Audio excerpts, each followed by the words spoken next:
আসমানের অবস্থা জীবনই তাহক না কেরে ২৪ ঘন্টা একটা মানুষের গড় বই তাহাটা আসলে বিরাট একটা কঠিন কাম।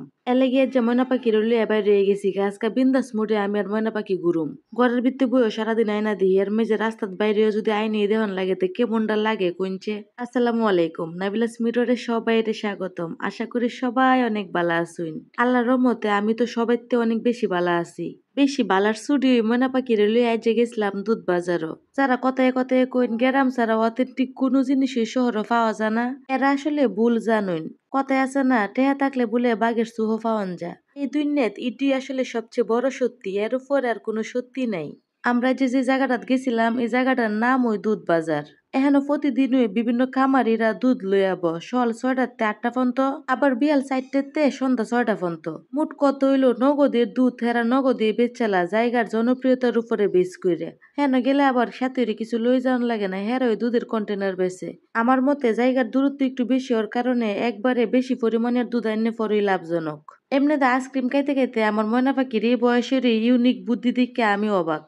ব্যাটারে ফইলে একটা স্ট্রবেরি আইসক্রিম কিনে দিয়ে আমি তার হ্যান্তে এক কামড় খাইছিলাম। এরপরে যখন আমি ললি কিনছি তখন বেটা আমারে বুঝাইতেছে, তোমার তো আমার আইসক্রিমটা পছন্দ হয়েছিল, তুমি এক কামড় খাইছিলা। তার মানে বোঝা যায় তার আইসক্রিমটা আমার প্রিয়, এর লাগি আমারটা তারা জ্বালাইতে হইব, তারটা আমার খাইলাইতে হইব।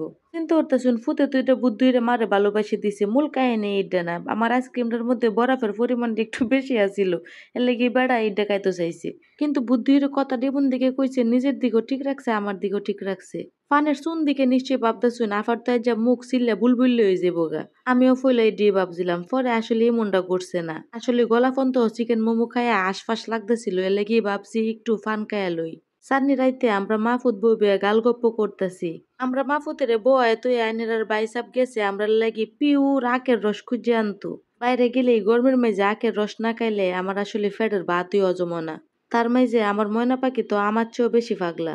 আমার মাথার তো যখনই জিদ দেয় একটু রুইয়া শুয়ে করি, কিন্তু আমার ময়না পাখি আসলে রুইয়া শুয়া করে না, কারণ তাহার একখান বাপ আছে যিনি তারে এমন উতলা বানাইয়া তুলছে। এর লাগি বেড়ার মনের যত গোপন কবর আছে আমারটা না কইয়া তার বাপেরই কথায় আছে না, সঙ্গদোষ লোহা বাসে, যেমন বাপটা এমন ফুটটা। কিন্তু এটা দেখলাম কষ্ট হইরা বাসাত গিয়া রাইন্দা বাইরা খায়া লাভটা কি, তাতে বেলা বাইরে কতক্ষণ চাবায়া চুবায়া বাসার জায়গা।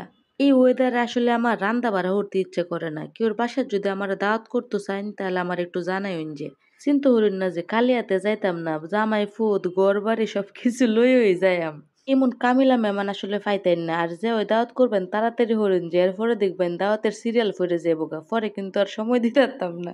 এমনিতে মন্ড বালা না, কাউনে ফুসাইছে না, চিকেন চাপটারে করে সস দিয়া বইরা লাইছে। এরপরেও খাইতেছি টেহার কাউন বললে কথা। আমি আবার টেহারে অনেক মায়া করি। সবাই বালা তাহন যে, আল্লাহ হাফেজ।